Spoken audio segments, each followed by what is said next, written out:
उत्तमम् देवीं सरस्वतीं व्यासं ततो ग्ರಂಥಮುದೀರಯೇ. ಪ್ರಹ್ಲಾದನ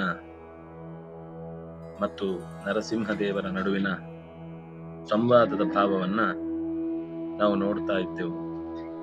ಎಲ್ಲ ದೇವತೆಗಳು ಕೂಡ ಒಟ್ಟಿಗೆ ನರಸಿಂಹ ರೂಪವನ್ನ ಸ್ಮರಣೆ ಮಾಡಿದ್ರು. ಅದರಲ್ಲಿ ಆಯಾ ದೇವತೆಗಳು ತಮ್ಮ ತಮ್ಮ ವ್ಯವಸ್ಥೆಯನ್ನ ಇಟ್ಟುಕೊಂಡು ಪ್ರಾರ್ಥಿಸ್ತಾ ಅನಂತ ರೂಪನಾದ ನಿನಗೆ ನಮಸ್ಕಾರ ಅಂತ ಚತುರ್ಮುಖ ಹೇಳ್ತಾನೆ. ನಿನ್ನ ಶಕ್ತಿಗೆ ಕೊನೆ ಇಲ್ಲ, ನಿನ್ನ ಪರಾಕ್ರಮ ಮುಗಿಯದ್ದು, ನಿನ್ನ ಕಾರ್ಯಗಳು ಒಂದರಲ್ಲೂ ಕೂಡ ಲೋಪದೋಷ ಹುಡುಕ್ಲಿಕ್ಕೆ ಸಾಧ್ಯ ಇಲ್ಲ, ಅತ್ಯಂತ ಪವಿತ್ರವಾದದ್ದು. ಮತ್ತೆ ಯಾರಾದ್ರೂ ಕೂಡ ಅಯ್ಯೋ ಈ ಕೆಲಸ ಹೀಗಾಗ್ಬೇಕಿತ್ತು ಅಂತ ಅವರ ದಡ್ಡತನದಿಂದ ಹೇಳ್ಬೋದು ಹೊರತು ಆಲೋಚನೆ ಮಾಡಿದ್ರೆ ಅದರ ದೂರದೃಷ್ಟಿಯ ಹಿನ್ನೆಲೆಯನ್ನು ಗಮನಿಸಿದ್ರೆ ಅದು ಅತ್ಯಂತ ಪರಿಪೂರ್ಣವಾದದ್ದು. 3 ಗುಣಗಳಿಗೆ ನೀನು ಬಲಿಯಾಗದೇ ಇದ್ರೂ ಕೂಡ 3 ಗುಣಗಳ ಪರಿಣಾಮವಾದಂತಹ ಲೋಕಕ್ಕೆ ಸೃಷ್ಟಿ ಸ್ಥಿತಿ ಲಯಗಳನ್ನ ಅನಂತ ತಿಳುವಳಿಕೆಯ ಹಿನ್ನೆಲೆಯಲ್ಲಿ ಅತ್ಯಂತ ಲೀಲೆಯಿಂದ ಮಾಡ್ತಾ ಇದ್ದಿ. ನಮಗೆ ಇರುವಂತಹ ಅಳಿವಿನ ಶರೀರ ನಿನಗಿಲ್ಲ ಅಂತ ಹೀಗೆ ಚತುರ್ಮುಖ ಪ್ರಾರ್ಥನೆ ಮಾಡ್ತಾನೆ. ಅದೇ ರೀತಿ ರುದ್ರದೇವ ಚತುರ್ಮುಖನನ್ನ ಪ್ರಾರ್ಥನೆ ಮಾಡ್ತಾ, ಹೇ ಭಕ್ತವತ್ಸಲ, ನಿನ್ನ ಕೋಪಕ್ಕೆ ಯುಗದ ಕೊನೆ ಮತ್ತೆ ಹೊಸ ಸೃಷ್ಟಿಯನ್ನ ಪಡೆಯಲಿಕ್ಕೆ ಸಿದ್ಧವಾಗುತ್ತೆ. ನಿನ್ನ ಕೋಪವು ಕೂಡ ಅತ್ಯಂತ ಅರ್ಥಪೂರ್ಣವಾದದ್ದು.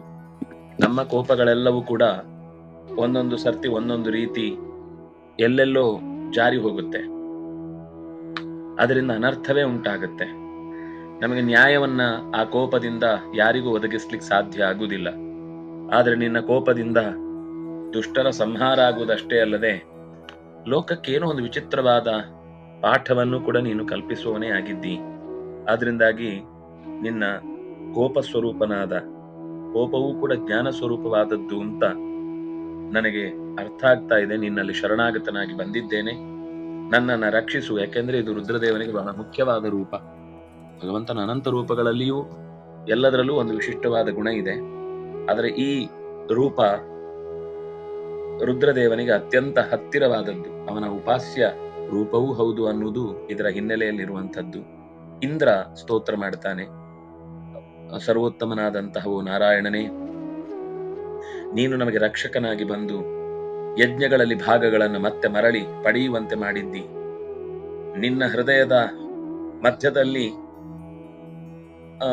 ಸಜ್ಜನರಿಗೆ ಇಷ್ಟೆಲ್ಲ ಪ್ರೀತಿ ಇದೆ ಅನ್ನುವುದನ್ನ ಯಾರೂ ಅರ್ಥ ಮಾಡಿಕೊಳ್ಳುವುದು ಕಷ್ಟ.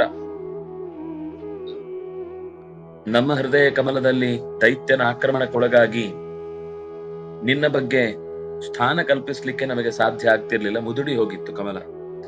ಈಗ ಮತ್ತೆ ನೀನು ಅರಳಿಸಿದ್ದಿ. ಶುಶ್ರೂಷೆ ಮಾಡುವವರಿಗೆ ನೀನು ಅತ್ಯಂತ ಅಲ್ಪಕಾಲದಲ್ಲಿಯೇ ಅವರ ಅನರ್ಥಗಳನ್ನೆಲ್ಲ ದೂರ ಮಾಡ್ತಿ, ಶಾಶ್ವತವಾದ ಮುಕ್ತಿಯನ್ನೂ ಕೊಡ್ತಿ. ಹೀಗೆ ಕ್ಷಣಿಕವಾದ ಫಲಗಳ ಮುಂದೆ ನಿನ್ನ ಸಂಬಂಧ ಅನ್ನುವುದೇ ದೊಡ್ಡದಾಗಿ ನಿಲ್ಲುತ್ತೆ. ಆ ಕ್ಷಣಿಕ ಫಲಗಳೆಲ್ಲ ಜಾರಿ ಹೋಗುತ್ತೆ ಅನ್ನೋದನ್ನ ಹೇಳ್ಬೇಕಾ? ಅದು ಅತ್ಯಂತ ಅದ್ಭುತವಾದದ್ದು ನಿನ್ನ ಜೊತೆಗಿನ ಒಡನಾಟ ಅಂತ ಹೀಗೆ ಎಲ್ಲರೂ ಪಿತೃಗಳು ಸ್ತೋತ್ರ ಮಾಡ್ತಾರೆ, ಸಿದ್ಧರು ಸ್ತೋತ್ರ ಮಾಡ್ತಾರೆ, ವಿದ್ಯಾಧರರು ಸ್ತೋತ್ರ ಮಾಡ್ತಾರೆ, ಋಷಿಗಳು, ನಾಗರು, ಮನುಗಳೆಲ್ಲರೂ ಸ್ತೋತ್ರ ಮಾಡ್ತಾರೆ, ಪ್ರಜಾಪತಿಗಳು ಸ್ತೋತ್ರ ಮಾಡ್ತಾರೆ, ಗಂಧರ್ವರು, ಚಾರಣರು, ಯಕ್ಷರು, ಕಿನ್ನರರು, ಕಿಂಪುರುಷರು, ವೇತಾಳರು, ಕೊನೆಗೆ ವಿಷ್ಣುವಿನ ಪರಿವಾರದ ಹೊರಗಿನ ಬಾಗಿಲು ಕಾಯುವಂತಹ ಅನೇಕ ಜನ ಅವನು ಹಿರಣ್ಯಕಶಿಪು ಮಾಡಿದ ಅನ್ಯಾಯಗಳಿಂದ ತಮಗೆ ಆದ ತೊಂದರೆಯಿಂದ ಹೇಗೆಲ್ಲ ಪಡಿಪಾಟಲು ಪಟ್ಟು ಅದೆಲ್ಲ ಪರಿಹಾರ ಆಯಿತು ಅಂತ ಹೇಳಿ ಈ ಹಿರಣ್ಯಕಶಿಪು ನಮ್ಮಂತೆ ಒಬ್ಬ ಸೇವಕನಾಗಿ ಮುನಿಶಾಪಕ್ಕೆ ಒಳಗಾಗಿ ಅಸುರಾವೇಶದಿಂದ ಬಳಲ್ತಾ ಇದ್ದ. ನೀನು ಮತ್ತೆ ಅವನಿಗೆ ಆ ಒಂದು ಜನ್ಮದ ಹೊರೆಯನ್ನ ಕಳಚಿ ಅವನ ಮೇಲೆ ವಿಶೇಷ ಅನುಗ್ರಹ ತೋರಿದ್ರಿಂದ ನಾವೆಲ್ಲರೂ ಕೂಡ ನಮಗೆ ನಂಬಿಕೆ ಗಟ್ಟಿಯಾಗಿದೆ. ಭಗವಂತ ಯಾವತ್ತೂ ನಮ್ಮನ್ನ ಕೈ ಬಿಡಲಾರ ಅನ್ನುವ ಭರವಸೆ ಹೆಚ್ಚಿದೆ ಅಂತ ಹೀಗೆ ಹೇಳಿ, ಆದ್ರೂ ಇಷ್ಟಾದ್ರೂ ಕೋಪ ಜಾರದೆ, ಕೋಪ ಹಾಗೆಯೇ ಏದುಸುರಿನ ಜೊತೆಗೆ ಎಲ್ಲರನ್ನು ನಡುಗಿಸ್ತಾ ಇತ್ತು. ಚತುರ್ಮುಖಾದಿಗಳೆಲ್ಲರೂ ಕೂಡ ದೂರದಲ್ಲೇ ಸ್ತೋತ್ರ ಮಾಡಿದ್ರು ಹೊರತು ಗ್ರೂಪ್ ಫೋಟೋ ತಗೊಳ್ಳೋಣ ಅಂತ ಅನ್ನೋ ರೀತಿಯಲ್ಲಿ ಯಾರು ಹತ್ರ ಬಂದು ಸೇರ್ಲಿಲ್ಲ. ಲಕ್ಷ್ಮೀದೇವಿಯನ್ನ ಕೇಳಿದಾಗ ಅವಳು ಕೂಡ, ಬೇಡಪ್ಪ, ನಾನು ಬಹಳ ದಿವಸ ಆಯ್ತು ಇಂಥದ್ದೊಂದು ಕೋಪದ ಪರಿಸ್ಥಿತಿಯನ್ನು ನೋಡಿ. ಸೃಷ್ಟಿಯ ಸಂಹಾರದ ಕೊನೆಯಲ್ಲಿ ನೋಡಿದ್ದ ನೆನಪು, ಆಗ ಅದಕ್ಕೆ ಕಾರಣ ಇತ್ತು. ಆದ್ರೆ ಈಗ ಇಷ್ಟು ಕೋಪದ ಸ್ಥಿತಿಯನ್ನ ನಾನು ನಿರ್ವಹಣೆ ಮಾಡಲಾರೆ ಅಂತ ಸುಮ್ಮನೆ ಆ ಪ್ರಹ್ಲಾದನ ಮೇಲಿನ ಪ್ರೀತಿಗೆ ಅವಳು ದೂರ ನಿಲ್ತಾಳೆ. ಚತುರ್ಮುಖ ಪ್ರಹ್ಲಾದನನ್ನೇ ಮುಂದೆ ಕಳಿಸ್ತಾನೆ. ಮಗು, ನಿನ್ನ ತಂದೆ ಮೇಲೆ ಕೋಪಗೊಂಡಿರುವ ಸ್ವಾಮಿಯನ್ನ ನೀನೇ ಸಮಾಧಾನ ಮಾಡಬೇಕಪ್ಪ ಅಂತ ಹೇಳಿದಾಗ ಪ್ರಹ್ಲಾದ ಹೋದ ಪರಮಾತ್ಮನ ಬಳಿಗೆ, ಕೈ ಮುಗಿದು ನಿಂತ. ಉದ್ದಕ್ಕೆ ಒಂದ್ಸರ್ತಿ ಮೈ ಚಾಚಿ ನಮಸ್ಕಾರವನ್ನು ಮಾಡಿದ. ಪರಮಾತ್ಮ ನಿಧಾನಕ್ಕೆ ಅವನ್ನ ಎರಡೂ ಕೈಯಿಂದ ಎಬ್ಬಿಸಿ ಅವನ ತಲೆ ಮೇಲೆ ತನ್ನ ಅಂಗೈಯನ್ನ ಇಟ್ಟ. ಒಂದು ರೀತಿಯಲ್ಲಿ ಮೈಯೆಲ್ಲ ಪುಳಕಿತವಾಯಿತು. ಅವನು ಎತ್ತುವಾಗಲೇ ಯಾವುದೋ ಹಗುರದ ಹತ್ತಿಯನ್ನ ಎತ್ತಿದ ಹಾಗಿತ್ತು. ತಲೆ ಮೇಲೆ ಕೈ ಇಟ್ಟಾಗಂತೂ ಅಂತರಂಗ ಎಲ್ಲವೂ ಚೇತರಿಸಿಕೊಂಡು ಬಿಟ್ಟಿತು. ಅಲ್ಲಿ ತನಕ ಅಂಥದ್ದೊಂದು ಅನುಭವ ಜೀವನದಲ್ಲಿ ಆಗತ್ತೆ ಅನ್ನುವ ಕಲ್ಪನೆಯೂ ಇರಲಿಲ್ಲ. ಮೈ ನವೆರೆದ್ದಿದೆ, ಕಣ್ಣಿನಲ್ಲಿ ಬಾಷ್ಪ ಸುರಿತಾ ಇದೆ. ಏಕಾಗ್ರ ಚಿತ್ತನಾಗಿ ಪ್ರೇಮ ಗದ್ಗದವಾದ ದನಿಯಿಂದ ಭಗವಂತನನ್ನು ಸ್ತುತಿಸಿದ. ಚತುರ್ಮುಖಾದಿಗಳೆಲ್ಲರೂ ನಿನ್ನನ್ನು ನಿರಂತರ ಸ್ತೋತ್ರ ಮಾಡಿ ಆ ಒಳ್ಳೊಳ್ಳೆ ಪದಗಳ ಹೊಳೆಯನ್ನೇ ಹರಿಸಿದ್ದಾರೆ. ಆದರೂ ನೀನು ಸಮಾಧಾನಗೊಳ್ಳಿಲ್ಲ. ನಾನ್ ಯಾರೋ ತಾಮಸ ಜಾತಿಯಲ್ಲಿ ಹುಟ್ಟಿದವನು, ಅಸುರರ ಮನೆಯಲ್ಲಿ ಬೆಳೆದವನು, ನನಗೆ ನನ್ನದೇ ಆದ ಕಲ್ಪನೆ ಎಂತದೂ ಇಲ್ಲ. ಹಾಗಿದ್ದಾಗ್ಲೂ ನೀನು ನನ್ನ ಮೇಲೆ ಇಷ್ಟು ಕರುಣೆ ತೋರಿಸಿ ಇಷ್ಟು ಪ್ರೀತಿಯನ್ನ ನನ್ನ ಮೇಲೆ ತೋರಿಸ್ತಿ ಅಂತಂದ್ರೆ ಇದಕ್ಕೆ ನಾನು ಯಾವ ರೀತಿಯಿಂದಲೂ ಕೂಡ ಕೃತಜ್ಞತೆಯನ್ನು ಮರಳಿ ಕೊಡುವುದಕ್ಕೆ ನನ್ನಲ್ಲಿ ಶಕ್ತಿ ಇಲ್ಲ. ನಿನ್ನ ಅನನ್ಯವಾದ ಪ್ರೀತಿಗೆ ನನ್ನ ಹತ್ರ ಕೇವಲ ಪ್ರತಿಯಾಗಿ ಕೊಡ್ಲಿಕ್ಕಿರುವಂಥದ್ದು ಮತ್ತೆ ಮತ್ತೆ ನಿನ್ನನ್ನು ನೆನಪಿಸಿಕೊಳ್ಳುವ, ನಿನ್ನ ಹತ್ತಿರಕ್ಕೆ ಬರುವ ಶಕ್ತಿ ನನಗೆ ಸದಾ ಸಿಗಲಿ ಅನ್ನೋದನ್ನ ಕೇಳಬಹುದಷ್ಟೇ ಬಿಟ್ರೆ ನನಗೆ ನಿನ್ನತ್ರ ಏನೂ ಕೇಳಲಿಕ್ಕೆ ಬಾಯಿ ಇಲ್ಲ, ಭಿನ್ನಹಕ್ಕೆ ಬಾಯಿ ಇಲ್ಲವಯ್ಯ ಅಂತ ಪ್ರಹ್ಲಾದ ಅತ್ಯಂತ ಶ್ರದ್ಧೆಯಿಂದ ಭಗವಂತನಲ್ಲಿ ತನ್ನನ್ನು ಸಮರ್ಪಿಸಿಕೊಂಡ. ಹೀಗೆ ಸಮರ್ಪಿಸಿದಾಗ ಮತ್ತು ಪ್ರಾರ್ಥನೆ ಮಾಡ್ತಾ ಇದ್ದಾನೆ, ನಾನು ಸಂಪತ್ತಿನ, ಕುಲದ, ವಿದ್ಯೆಯ, ತಪಸ್ಸುಗಳ ಹಿನ್ನೆಲೆಗಿಂತ ಹಿಂದೆ ಇದ್ದೇನೆ. ಈ ಎಲ್ಲ ಹಿನ್ನೆಲೆಗಳಿಂದಲೂ ನಾನು ಹಿಂದೆ ಇದ್ದೇನೆ. ನಿನಗೆ ಭಕ್ತಿ ಅನ್ನೋದು ಮಾತ್ರ ಪ್ರಿಯ, ಭಕ್ತಿ ಅನ್ನೋದು ಮಾತ್ರ ನಿನಗೆ ಇಷ್ಟ ಅಂತ ಗೊತ್ತಿದೆ. ಜ್ಞಾನಾದಿ 12 ಗುಣಗಳಿದ್ರೂ ಕೂಡ ಒಬ್ಬ ತಾನು ದೊಡ್ಡ ತಿಳಿದವನು, ಜ್ಞಾನಿ ಅಂತ ತಲೆ ಮೇಲೆ ಹಣೆಪಟ್ಟಿಯನ್ನ ಹಾಕೊಂಡಿದ್ರೆ ಅವನಿಗಿಂತ ಜ್ಞಾನದ ಹಮ್ಮಿನ ಎತ್ತರದಲ್ಲಿ ಒಬ್ಬ ಇದ್ರೆ ಅವನಿಗಿಂತ ನೀನು ಒಬ್ಬ ಕೇವಲ ಶರಣಾಗತನಾದ, ಯಾವುದು ಕುಲಗೋತ್ರಗಳ ಹಿನ್ನೆಲೆ ಇಲ್ಲದೆ, ಮನೆತನದ ಮಹತ್ವ ಪಡೆಯದೆ ಒಬ್ಬ ಸಾಮಾನ್ಯನನ್ನೇ ನೀನು ಇಷ್ಟಪಡ್ತಿ ಹೊರತು ಯಾವುದೇ ಕುಲದಿಂದ ಮೇಲು, ಗುಣದಿಂದ ಮೇಲು, ಸಂಪತ್ತಿನಿಂದ ಮೇಲು, ಯಾವುದೋ ಒಂದು ಮನೆತನದಿಂದ ಮೇಲು, ಗುರುಗಳ ಕೃಪೆಯಿಂದ ಮೇಲು ಅಂತೆಲ್ಲ ಹಣೆಪಟ್ಟೆ ಹಾಕೊಂಡು ಬಂದು ನಿನ್ನ ಹತ್ರ ನಿಂತ್ರೆ ನೀನ್ ಯಾವತ್ತೂ ಸಿಗುವವನಲ್ಲ, ಯಾರಿಗೂ ಸಿಗುವವನಲ್ಲ. ಆದ್ರಿಂದಾಗಿ ನಿನ್ನನ್ನ ಅತ್ಯಂತ ಶ್ರದ್ಧೆಯಿಂದ ನಾನು ಬೇಡಿಕೊಳ್ಳುವ ಸಂಗತಿ ಏನು ಅಂದ್ರೆ, ನಿನ್ನ ಮರೆವು ನನಗೆ ಉಂಟಾಗದೆ ಇದ್ರೆ ಸಾಕು. ನೀನು ಭಕ್ತರು ಏನಾದ್ರೂ ಕೊಟ್ರೆ ಅದನ್ನ ಸ್ವೀಕರಿಸ್ತಿ, ಆದ್ರೆ ಅದು ನಿನಗೆ ಬೇಕು ಅಂತ ನೀನು ಸ್ವೀಕರಿಸುವುದಲ್ಲ, ನಿನಗೇನೋ ಲಾಭ ಆಗತ್ತೆ ಅಂತ ನೀನು ಸ್ವೀಕರಿಸುವುದಲ್ಲ. ಭಕ್ತನಿಗೆ ಕೊಟ್ಟ ತೃಪ್ತಿ ಆಗತ್ತೆ, ಭಕ್ತನಿಗೆ ಕೊಟ್ಟದ್ರಿಂದ ಒಂದು ಪುಣ್ಯದ ಲಾಭ ಆಗತ್ತೆ. ಭಕ್ತ ಅತ್ಯಂತ ಸಹಜವಾಗಿ ಗೌರವದಿಂದ ದೇವರಿಗೆ ನಾನು ಕೊಟ್ಟದ್ದು ಸ್ವೀಕಾರ ಆಯಿತು ಅಂತ ಹೆಮ್ಮೆ ಪಡ್ತಾನೆ ಅನ್ನುವ ಈ ಕಾರಣಕ್ಕಾಗಿ ನೀನು ಸ್ವೀಕರಿಸ್ತಿ. ಭಕ್ತರು ನಿನ್ನನ್ನು ಆರಾಧಿಸಿದ್ರೆ ನೀನು ತುಂಬಾ ಸಂತೋಷ ಪಡ್ತಿ. ಆ ಸಂತೋಷದ ಹಿನ್ನೆಲೆ ಕೂಡ ಅವರ ಕೃತ್ಯದಲ್ಲಿ ಶುದ್ಧತೆ ಉಂಟಾಗಲಿ ಅಂತ. ನಿಜವಾಗಿ ನಿನ್ನನ್ನು ಸ್ತೋತ್ರ ಮಾಡ್ಲಿಕ್ಕೆ ಯಾರಿಗೂ ಸಾಧ್ಯ ಇಲ್ಲ. ಆದರೂ ಅವರವರು ತಮ್ಮ ತಮ್ಮ ಬಿಡುಗಡೆಯ ದಾರಿಗಾಗಿ ನಿನ್ನನ್ನ ಸ್ತುತಿಸ್ತಾರೆ. ಸ್ತುತಿಸ್ಬೇಕು. ಯಾಕೆಂದ್ರೆ ನೀನು ನಿಜವಾಗಿ ಬಿಡುಗಡೆ ಮಾಡುವವನು. ನಿನಗೆ ಅವರಿಂದೆಲ್ಲ ಬಿಡುಗಡೆ ಮಾಡಿಸಿಕೊಂಡು ಹೆಮ್ಮೆ ಪಟ್ಟು ಎದೆ ಉಬ್ಬಿಸಿ ಆ ಸ್ವಭಾವ ನಿನ್ನದಲ್ಲ. ಜಗತ್ತಿನಲ್ಲಿ ಅನಿವಾರ್ಯವಾಗಿ ಇಡೀ ಜಗತ್ತು ನಿನ್ನ ವಶದಲ್ಲಿದೆ, ನಿನ್ನಿಂದಲೇ ಅದು ನಡೆಯುತ್ತೆ. ನೀನು ಹಾಗೆ ನಡ್ಕೊಂಡ್ರೆ ಮಾತ್ರ ಅದಕ್ಕೊಂದು ಅಸ್ತಿತ್ವ ಇದೆ. ಆದ್ರಿಂದಾಗಿ ನಿನ್ನನ್ನು ಸ್ತುತಿಸ್ಬೇಕಾಗತ್ತೆ, ಸ್ತುತಿಸ್ತಾರೆ. ನಾವು ನಿಜವಾಗಿ ನಿನ್ನ ಈ ರೂಪಕ್ಕೆ ಭಯ ಪಡ್ಬೇಕಾಗಿಲ್ಲ. ಯಾಕೆಂದ್ರೆ ನಿನ್ನ ಅವತಾರದ ಲೀಲೆಗಳೆಲ್ಲವೂ ಕೂಡ ಜಗತ್ತಿನ ಕ್ಷೇಮಕ್ಕಾಗಿ ಇದೆ. ಇದು ಅರ್ಥ ಆದ್ರೆ ದೇವರು ಪ್ರೀತಿಸಬೇಕಾದ ವಸ್ತು ಹೊರತು ಹೆದರ್ಬೇಕಾದ ವಸ್ತು ಅಲ್ಲ ಅಂತ ಗೊತ್ತಾಗುತ್ತೆ. ಬಹಳ ಜನ ನಾಳೆ ನಮ್ಮನ್ನ ಇನ್ನೇನಾದ್ರೂ ಮಾಡಿದ್ರೆ, ಅವನೊಬ್ಬ ಇದ್ದಾನೆ, ಅವನನ್ನ ಗೌರವಿಸದೇ ಇದ್ರೆ ನಮ್ಗೆ ನಮ್ಮ ಸ್ಥಿತಿಗತಿಗಳೆಲ್ಲ ಬದಲಾಗಿ ಬಿಟ್ರೆ, ಈಗ ಇರುವಂತಹ ಸ್ಥಿತಿಯಿಂದ ನನ್ನನ್ನ ಇನ್ನು ಕೆಳಕ್ಕೆ ತಳ್ಳಿ ಬಿಟ್ರೆ ಅನ್ನುವ ಭಯಕ್ಕೆ ನಿನ್ನನ್ನು ಪ್ರೀತಿಸ್ತಾರೆ. ಆದ್ರೆ ನಿಜವಾದ ಭಕ್ತಿ ಇರೋನು ನಿನ್ನ ಎಲ್ಲಾ ಅವತಾರದ ಲೀಲೆಗಳನ್ನು ಕೂಡ ತಮ್ಮ ಬದುಕಿನ ಕ್ಷೇಮಕ್ಕಾಗಿ ಇದೆ ಅಂತ ಚಿಂತಿಸ್ತಾರೆ. ನೀನು ದಯವಿಟ್ಟು ಕೋಪವನ್ನ ಮರೆಮಾಡು, ಶಾಂತಿ ರೂಪವನ್ನ ತಾಳು. ದೈತ್ಯನನ್ನ ಕೊಂದಾಯ್ತಲ್ವಾ, ಸಜ್ಜನರಿಗೆ ಹಿತ ಆಗಿದೆ. ಲೋಕದಲ್ಲಿ ಎಲ್ಲರೂ ಕೂಡ ತಮ್ಮ ತಮ್ಮ ಕ್ಷೇಮಧಾಮವನ್ನ ಸೇರ್ಲಿಕ್ಕೆ ನಿನ್ನ ಈ ಮಹಾ ಕಾರ್ಯದಿಂದ ಅವರಿಗೆ ಧೈರ್ಯ ಬಂದಿದೆ.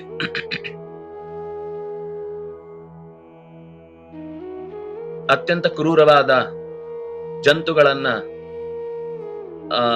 ಅಂದ್ರೆ ಮತ್ತೆ ಮತ್ತೆ ಉಪದ್ರ ಮಾಡುವಂತವುಗಳು, ಅನ್ಯಾಯದ ಪರಾಕಾಷ್ಠೆಗೆ ತಲುಪಿದವುಗಳನ್ನ ಸಂಹರಿಸಿದಾಗ ಅಥವಾ ಅವುಗಳ ಉಪಟಳ ಕಮ್ಮಿ ಆದಾಗ ನಿಜವಾಗಿ ಅಹಿಂಸೆಯನ್ನೇ ಇಷ್ಟಪಡುವಂತಹ ಸಜ್ಜನರು ಕೂಡ ಒಂದು ಸರ್ತಿ ಸಂತೋಷ ಪಡ್ತಾರೆ. ಯಾಕೆಂದ್ರೆ ತಮಗೆ ಒಳ್ಳೆ ಕೆಲಸ ಮಾಡ್ಲಿಕ್ಕೆ ಬಾಗಿಲು ತೆರೆಯಿತು ಅನ್ನುವ ಕಾರಣಕ್ಕಾಗಿ.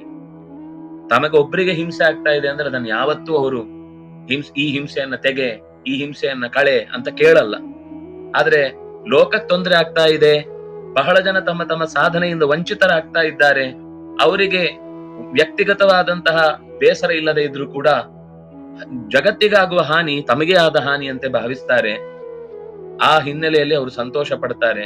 ನಾನು ನಿನ್ನ ಈ ಭಯಂಕರ ರೂಪವನ್ನು ಕಂಡು ಬೆದರುವುದಿಲ್ಲ. ನನಗೆ ಸಂಸಾರದ ಬಂಧನವೇ ಎಲ್ಲದಕ್ಕಿಂತ ದೊಡ್ಡ ಭಯ ಹುಟ್ಟಿಸುವಂತಹ ವಸ್ತು. ಅದೇ ಅಷ್ಟು ದೊಡ್ಡ ಭಯವನ್ನು ಹುಟ್ಟಿಸುವ ವಸ್ತು ಇರಬೇಕಾದ್ರೆ ನೀನು ಅದನ್ನ ಕಳೆಯೋನು ಅಂತಂದಾಗ ನಿನ್ನನ್ನು ಕಂಡು ಯಾರಾದ್ರೂ ಬೆದರುವುದು ಅಂತ ಉಂಟಾ?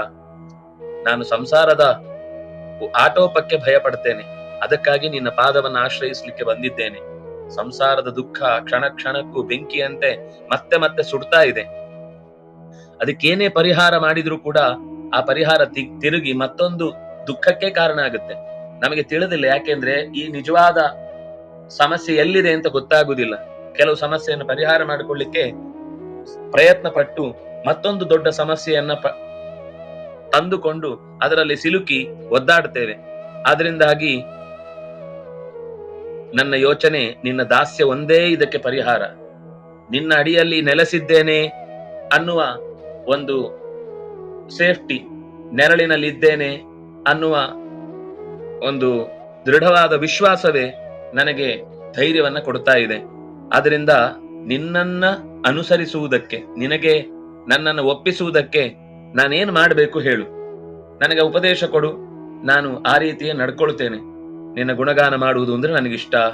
ಈ ಗುಣತ್ರಯಗಳನ್ನ ಮೀರಬೇಕು ಅನ್ನೋ ಪ್ರಯತ್ನದಲ್ಲೇ ಇಡೀ ಸಜ್ಜನರ ಗುಂಪು ಪ್ರಯತ್ನ ಪಡ್ತಾ ಇದೆ.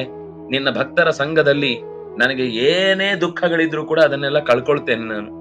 ಮಗುವಿಗೆ ತಂದೆ ತಾಯಿ ಇದ್ದ ಹಾಗೆ, ರೋಗಿಗೆ ಔಷಧಿ ಇದ್ದ ಹಾಗೆ, ಸಮುದ್ರದಲ್ಲಿ ಮುಳುಗ್ತಾ ಇರುವವನಿಗೊಂದು ನೌಕೆ ಇದ್ದ ಹಾಗೆ, ಅಥವಾ ಅತ್ಯಂತ ಬಿಸಿಲಿಗೆ ಬೆಂದು ಬಂದವನಿಗೆ ಶೀತೋಪಚಾರ ಕೊಟ್ಟ ಹಾಗೆ ನೀನು ಉಪಾಸಕರಿಗೆ ಅತ್ಯಂತ ರಕ್ಷಕ.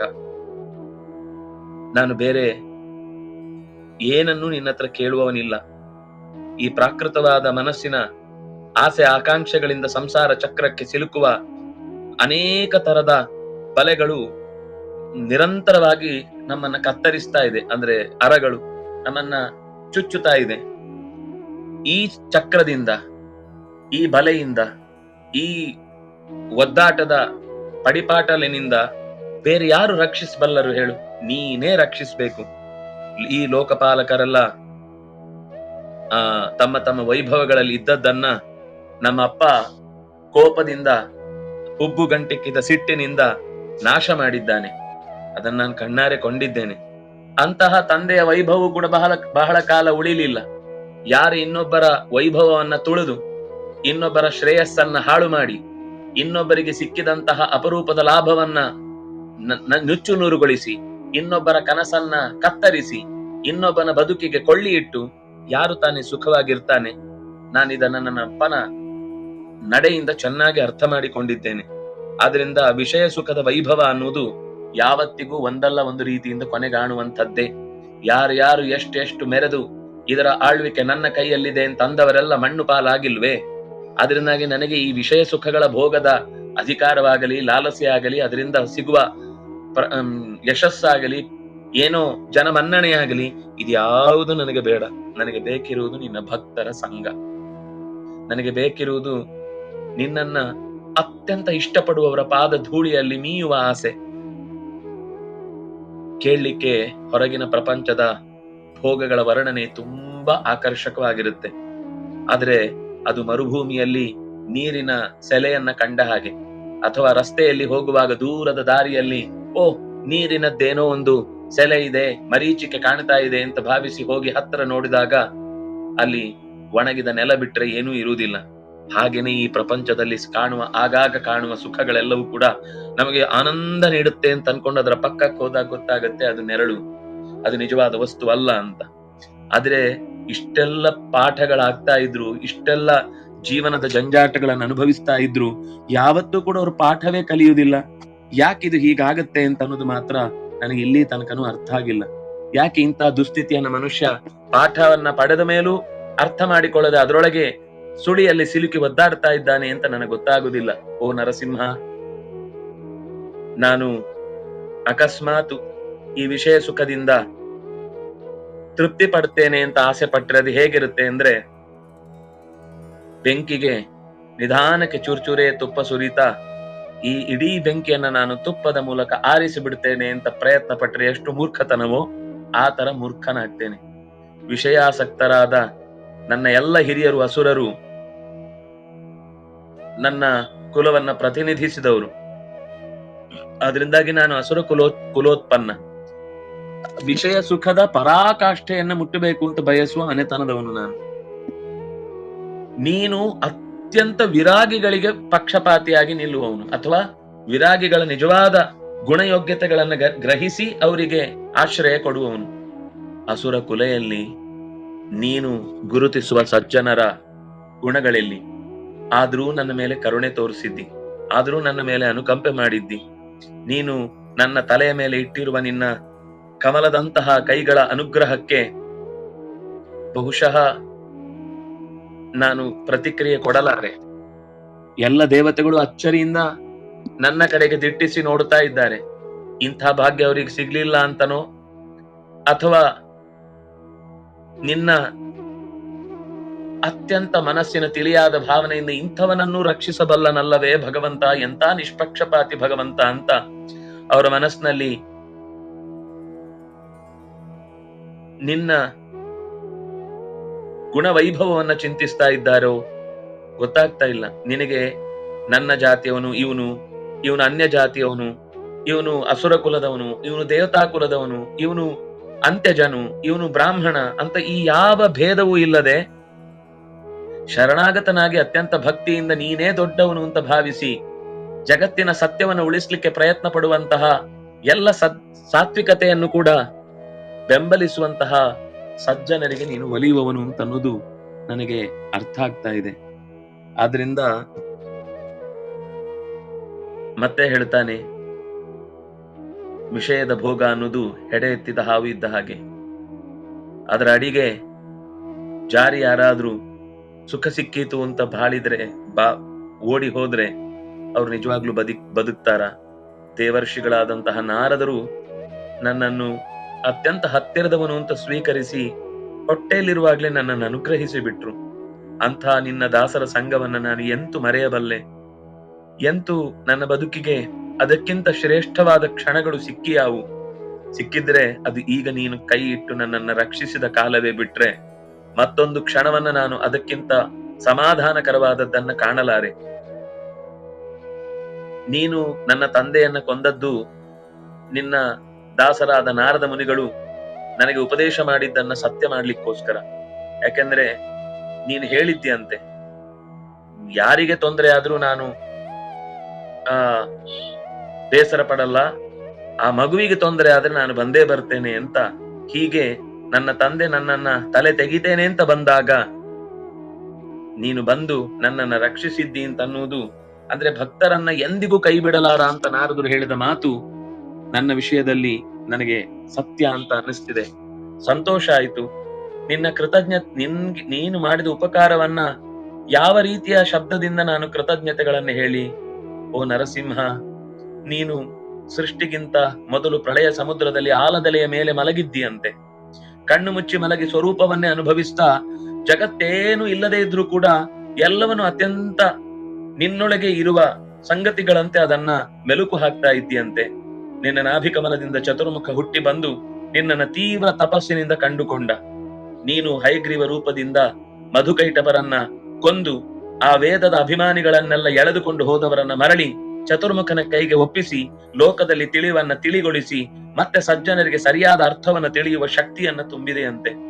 ನೀನು ಹೀಗೆ ನೂರಾರು ಸಾವಿರಾರು ಅವತಾರಗಳನ್ನ ತಾಳಿ ಲೋಕಕಂಟಕರನ್ನ ಕೊಂದು ಎಲ್ಲಿ ಎಲ್ಲಿ ಧರ್ಮಗಳು ಜಾರಿ ಹೋಗುತ್ತೋ ಅಲ್ಲಿ ಜಾಗೃತಿ ಮೂಡಿಸುವುದಕ್ಕೆ ಎದ್ದು ಬರ್ತಿ ಅನ್ನುವ ಮಾತು ನಾನು ಕೇಳಿದ್ದೆ.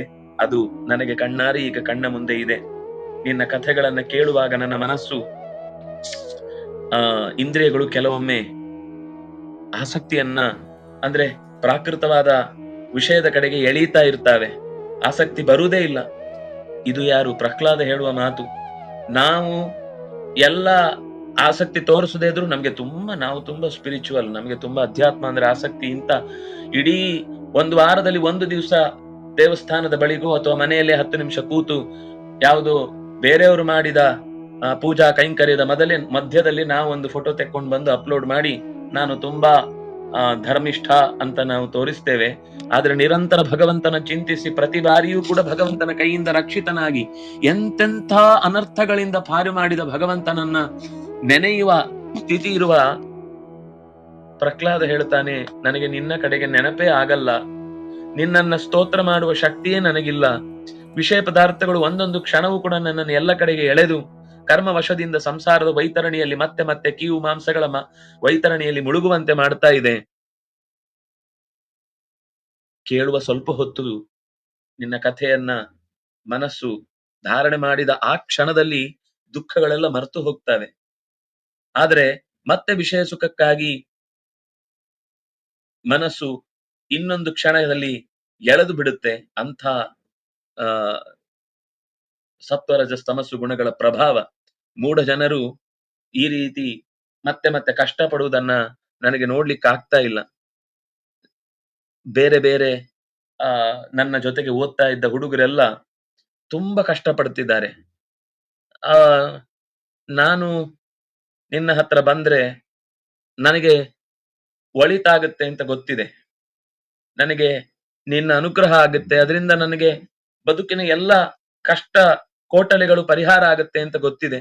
ಆದ್ರೆ ನನಗೆ ಮೋಕ್ಷಕ್ಕೆ ಬರ್ಲಿಕ್ಕೆ ಇಷ್ಟ ಇಲ್ಲ ದೇವ್ರೆ. ನಾನೊಬ್ಬನೇ ಮೋಕ್ಷ ಹೊಂದುವುದು ನನಗೆ ಯಾಕೋ ಬೇಡ ಅಂತ ಅನಿಸ್ತಿದೆ. ಸಂಸಾರದ ಗುಂಡಾರಣ್ಯದಲ್ಲಿ ಸುತ್ತುತ್ತಾ ಇರುವಂತಹ ಸಾವಿರ ಸಾವಿರ ಲಕ್ಷ ಲಕ್ಷ ಜನರ ಕಷ್ಟಗಳೆಲ್ಲ ನನ್ನ ಕಣ್ಣ ಮುಂದೆ ಕುಣಿತಾ ಇದೆ. ಇವರೆಲ್ಲರನ್ನು ನನ್ನ ಜೊತೆಗೆ ಕರ್ಕೊಂಡು ಬರಬೇಕು ಅಂತ ಆಸೆ. ನನಗೆ ನೀನು ಬಿಟ್ರೆ ಬೇರೆ ದಿಕ್ಕು ಕಾಣುವುದಿಲ್ಲ. ಆದ್ರೆ ಇವರಿಗೂ ನಿನ್ನನ್ನ ಕಾಣುವ ಶಕ್ತಿ ಈಗ ಬಂದಿಲ್ಲ. ಸುಖ ಭೋಗಗಳಲ್ಲೇ ಮುಳುಗಿ ಆಗಾಗ ಬೇಸರ ಮಾಡ್ಕೊಂಡು ನಾವ್ ಯಾಕೆ ಹೀಗಿದ್ದೇವೆ, ನಮ್ಮನ್ನು ಯಾಕೆ ಈ ಸ್ಥಿತಿಯಲ್ಲಿ ಸೃಷ್ಟಿಸಿ ಈ ತಪ್ಪುಗಳನ್ನೇ ಮತ್ತೆ ಮತ್ತೆ ನಮ್ಮ ಕೈಯಿಂದ ಮಾಡಿಸ್ತಾ ಇದ್ದಾನೆ ಅಂತ ಅವರೆಲ್ಲ ದುಃಖ ಪಡ್ತಾ ಇರ್ತಾರೆ. ಈ ಸುಖ ಭೋಗ ಹೇಗೆ ಅಂದ್ರೆ, ಒಂದು ಗಾಯ ಆಗಿ ಗುಣ ಆಗುವಷ್ಟರಲ್ಲಿ ಮತ್ತೆ ಅದರ ಮೇಲೆ ನವೆ ಎದ್ದು ಅದನ್ನ ತುರಿಸಿಕೊಳ್ಳುವಾಗ ಒಂದು ಕ್ಷಣ ಆನಂದ ಆಗುತ್ತಲ್ಲ, ಆ ತುರಿಕೆಯ ಆನಂದದಂತೆ ಈ ಸಂಸಾರದ ಸುಖ. ತುರಿಸಿಕೊಂಡಾಗನೋ ಆನಂದ ಆದ ಮರುಕ್ಷಣವೇ ಉಗುರಿನ ಕೆರೆತದಿಂದ ಉಂಟಾದ ಗಾಯ ಮತ್ತಷ್ಟು ದಿವಸಕ್ಕೆ ಆ ನೋವನ್ನು ಹೆಚ್ಚಿಸತ್ತೆ. ಅಷ್ಟೇ ಅಲ್ಲದೆ ಇನ್ನು ಹೆಚ್ಚು ಮಾಡಿದ್ರೂ ಆಶ್ಚರ್ಯ ಇಲ್ಲ. ಹಾಗೆ ಈ ಸಂಸಾರದ ಈ ಸುಖಗಳೆಲ್ಲವೂ ಕೂಡ ಅದರಿಂದಾಗಿ ಮತ್ತೆ ಮತ್ತೆ ಹೆಚ್ಚು ಹೆಚ್ಚು ದುಃಖಕ್ಕೆ ಕಾರಣವಾಗುತ್ತೆ. ಇಂದ್ರಿಯದ ನಿಗ್ರಹ ಇಲ್ಲದೆ ಕೇವಲ ಮೌನ ಮಾತ್ರ ಮಾಡ್ತೇನೆ, ಅಥವಾ ತುಂಬಾ ನಾನು ಶಾಸ್ತ್ರ ಶ್ರವಣ ಮಾಡ್ತೇನೆ, ನಿನ್ನಲ್ಲಿ ಪ್ರೀತಿಯೇ ಹುಟ್ಟದೇ ಇದ್ರೆ ಇದೆಲ್ಲ ಕೇವಲ ಹೊಟ್ಟೆ ಹೊರೆಯುವ ಜೀವನೋಪಾಯದ ವೃತ್ತಿ ಆಗತ್ತೆ ಹೊರತು ನಿಜವಾಗಿ ಭಕ್ತಿ ಇಲ್ಲದೆ ಇಂದ್ರಿಯ ನಿಗ್ರಹ ಇಲ್ಲದೆ ಮಾಡುವ ಮೌನಕ್ಕಾಗಲಿ, ವ್ರತಾನುಷ್ಠಾನಗಳಿಗಾಗಲಿ, ಶಾಸ್ತ್ರ ಶ್ರವಣಗಳಿಗಾಗಲಿ ಅಥವಾ ಪಾಠ ಪ್ರವಚನಗಳಿಗಾಗಲಿ ಯಾವುದಕ್ಕೂ ಅರ್ಥ ಇಲ್ಲ. ಅದು ಜೀವನೋಪಾಯ ಅಲ್ಲ. ಅದು ನಿನ್ನನ್ನು ಬದುಕುವ ಕ್ರಮ, ನಿನ್ನನ್ನ ಹೊಂದಲಿಕ್ಕೆ ಮಾಡಬೇಕಾದಂತಹ ನಿತ್ಯದ ಚಿಂತನೆ. ನಿನ್ನ ಸೇವೆಯಲ್ಲಿ ನನಗೆ ಆಸಕ್ತಿ ಬರುವಂತೆ ಮಾಡು. ನಿತ್ಯ ಶಾಸ್ತ್ರ ಶ್ರವಣ ಮಾಡುವ ಮೂಲಕ ಭಕ್ತಿಯನ್ನ ಸಂಪಾದಿಸುವುದಕ್ಕೆ ಬೇಕಾದ ಶಕ್ತಿಯನ್ನ ಕೊಡು. ಎಲ್ಲರನ್ನೂ ಕರ್ಕೊಂಡು ಒಟ್ಟಿಗೆ ಬರುವಂತಹ ಶಕ್ತಿ, ಮುಕ್ತಿ ಅದು ಎಲ್ಲರೊಟ್ಟಿಗೆ ಸಿಗುವುದಾದ್ರೆ ನನಗೆ ಸಿಗಲಿ ಅಂತ ಹೀಗೆ ಪ್ರಹ್ಲಾದ ನೃಸಿಂಹನನ್ನ ಸ್ತೋತ್ರ ಮಾಡ್ತಾನೆ. ನೃಸಿಂಹನಿಗೆ ಎಷ್ಟು ಆನಂದ ಆಯಿತು ಅಂದ್ರೆ ಆ ಮಗುವಿನ ಒಂದೊಂದು ಪುಟ್ಟ ಪುಟ್ಟ ಮಾತುಗಳಲ್ಲೂ ಜೀವನದ ಪೂರ್ತಿ ಸಾರದ ಖನಿಯೇ ತುಂಬಿದೆ ಅಂತ ಗೊತ್ತಾಗಿ ಕೋಪ ಎಲ್ಲಿ ಹಾರಿ ಹೋಯ್ತು ಅಂತ ಗೊತ್ತಿಲ್ಲ. ನರಸಿಂಹನ ಆ ವಿಚಿತ್ರವಾದ ಮೀಸೆ ಅಡಿಯಲ್ಲಿಯೂ ನಗು ತುಂಬಿತು. ಆ ನಕ್ಕದ್ದನ್ನ ನೋಡಿ ದೇವತೆಗಳು ಬಹಳ ಆನಂದ ಪಟ್ರು. ಸಿಂಹದ ಮೋರೆಯಲ್ಲಿ ಒಂದು ನಗೆ ಅಂತ ಅನ್ನೋದನ್ನು ಕಲ್ಪಿಸಿಕೊಳ್ಳುವುದೇ ಕಷ್ಟ. ಪ್ರಸನ್ನವದನು ಅವನನ್ನ ಸ್ತೋತ್ರ ಮಾಡ್ತಾರೆ. ಭಗವಂತನನ್ನ ಸ್ತುತಿ ಮಾಡಬೇಕಾದ ಕ್ರಮವೂ ಯಾವಾಗ್ಲೂ ಪ್ರಸನ್ನವದನ ಅಂತಾನೆ. ಆದ್ರೆ ಈ ನರಸಿಂಹನ ಮೋರೆಯಲ್ಲಿ ಕಂಡ ಪ್ರಸನ್ನವದನ ಭಾವ ಅದು ಎಲ್ಲ ದೇವತೆಗಳಿಗೂ ಆನಂದ ಕೊಟ್ಟಿತು. ಪ್ರಹ್ಲಾದ, ನನಗೆ ತುಂಬಾ ತುಂಬಾ ತುಂಬಾ ತುಂಬಾ ಸಂತೋಷ ಆಗಿದೆ. ನಿನ್ನ ವಿಷಯದಲ್ಲಿ ನನ್ನ ಮನಸ್ಸು ಅತ್ಯಂತ ಪ್ರೀತಿಗೊಂಡಿದೆ. ಕೇಳು, ನಿಂಗೆ ಯಾವ ವರ ಬೇಕು, ಯಾವ ಅಪೇಕ್ಷೆಯನ್ನ ನಿನಗೆ ನಾನು ಈಡೇರಿಸಬೇಕು ಹೇಳು. ನಿನ್ ಏನ್ ಕೇಳಿದ್ರು ಕೊಡ್ತೇನೆ ನಾನು. ನಾನು ಸುಲಭದಲ್ಲಿ ಒಲಿಯೋನಲ್ಲ. ನನ್ನ ದರ್ಶನ ಬಹಳ ಕಷ್ಟ. ಆದ್ರೆ ಒಂದು ಸರ್ತಿ ಪಡೆದ ಮೇಲೆ ಮತ್ತೆ ಜೀವನದಲ್ಲಿ ಎಂದೂ ಕೂಡ ಕಷ್ಟ ಉಂಟಾಗುವುದಿಲ್ಲ. ಆದ್ರೆ ಈ ವರವನ್ನ ಕೇಳು ಅಂದಾಗ ಪ್ರಹ್ಲಾದ ಹೇಳ್ತಾನೆ, ಬೇಡ, ನನಗೆ ಯಾವುದೇ ರೀತಿಯಾದ ವರ ಬೇಕಿಲ್ಲ ಅಂತ ಹೇಳ್ತಾನೆ. ಮತ್ತೆ ಹೇಳ್ತಾನೆ, ನಾನು ವಿಷಯದಲ್ಲಿ ಆಸಕ್ತಿ ಹೆಚ್ಚಿರುವುದನ್ನ ನಾನು ಕಳ್ಕೊಳ್ಬೇಕು ಅಂತ ಬಯಸಿದ್ದು ಹೌದು. ಅದಕ್ಕೆ ನಿನ್ನನ್ನು ಆಶ್ರಯಿಸಿದ್ದಷ್ಟೇ. ತಿರುಗಿ ತಿರುಗಿ ವರಗಳನ್ನ ಕೇಳಿ ಮತ್ತೆ ಈ ಸಂಸಾರದ ಚಕ್ರದಲ್ಲಿ ಬೀಳಿಸುವಂತಹ ರೀತಿಯ ಆಸೆಗಳನ್ನ ನನ್ನಲ್ಲಿ ಹುಟ್ಟಿಸ್ಬೇಡ. ನನಗೆ ಗೊತ್ತು ನೀನು ನನ್ನ ಭಕ್ತಿಯನ್ನೇ ಪರೀಕ್ಷೆ ಮಾಡ್ತಾ ಇದ್ದಿ ಅಂತ. ನಿನಗೆ ಭಕ್ತ ಹೇಗಿರ್ಬೇಕು ಅನ್ನೋದನ್ನ ಲೋಕಕ್ಕೆ ನೀನು ತಿಳಿಸ್ಲಿಕ್ಕೋಸ್ಕರ ನನಗೇನೋ ಒಂದು ಕೈ ಕೊಟ್ಟು ಕೈ ತೊಳ್ಕೊಂಡು ನೋಡಿ, ನಾನು ಏನು ತಪ್ಪು ಮಾಡಿಲ್ಲ, ಅವನು ಕೇಳಿದ್ದನ್ನು ಕೊಟ್ಟು ಕಳಿಸಿದ್ದೇನೆ. ಆದ್ರೆ ನಾನು ಕೇಳಿದ್ರಲ್ಲಿ ನನಗೆ ಏನ್ ಬೇಕಿದೆ ಅನ್ನೋದೇ ಸ್ಪಷ್ಟವಾಗಿ ತಿಳಿಯದಷ್ಟು ದುಸ್ಥಿತಿಯಲ್ಲಿ ಇದ್ದದ್ದನ್ನ ನೀನು ಪರೀಕ್ಷಿಸ್ತಾ ಇದ್ದಿ. ಭಕ್ತರ ಭಕ್ತಿಗೆ ಪ್ರತಿಫಲವಾಗಿ ನಿಜವಾಗಿ ವರ ಅಂತನ್ನೋದು ಕೇಳಲೇಬಾರದು. ಭಗವಂತನಿಗೆ ಬೇಕಿರುವುದು ಭಕ್ತನ ಭಕ್ತಿ ಅಷ್ಟೇ ಹೊರತು ಇನ್ನೇನು ಅಲ್ಲ ಅನ್ನೋದನ್ನ ಅವನು ಮತ್ತೆ ಮತ್ತೆ ಕನ್ಫರ್ಮ್ ಮಾಡ್ಕೊಳ್ತಾ ಇದ್ದಾನೆ ಅಂತ ನನಗೆ ಗೊತ್ತು. ದೇವರ ಹತ್ರ ಮತ್ತೆ ಹೇಳ್ತಾನೆ, ನಿನಗೆ ವರ ಕೊಡ್ಲೇಬೇಕು ಅಂತ ಸಂಕಲ್ಪಿಸಿದ್ದಿದ್ರೆ, ಈ ಮಾತು ಅದ್ಭುತ. ಅವನು ಹೇಳ್ತಾನೆ, ನಿನಗೆ ವರ ಕೊಡ್ಲೇಬೇಕು ಅಂತ ಹಠ ಇದೆಯಾ? ಸಿಟ್ಟು ಬಂತ ಅವನಿಗೆ. ಏನು ನನ್ನನ್ನ ನೀನು ಈ ರೀತಿ ಪ್ರಶ್ನೆ ಮಾಡ್ತಾ ಇದ್ದಿ? ನೀನು ಕರುಣಾಮಯ ಹೌದು, ಜಗದ್ಗುರು ಹೌದು, ನೀನು ಕತ್ತಲೆಯ ದಾರಿಯಲ್ಲಿ ಒಂದು ಬೆಳಕಾಗಿ ಬಂದವನು ಹೌದು, ಇಡೀ ಸಂಸಾರದ ಸಮುದ್ರವನ್ನೇ ದಾಟ್ಲಿಬೇಕು ಅಂತ ಬಯಸುವವನಿಗೆ ತೆಪ್ಪವೂ ಹೌದು ನೀನು.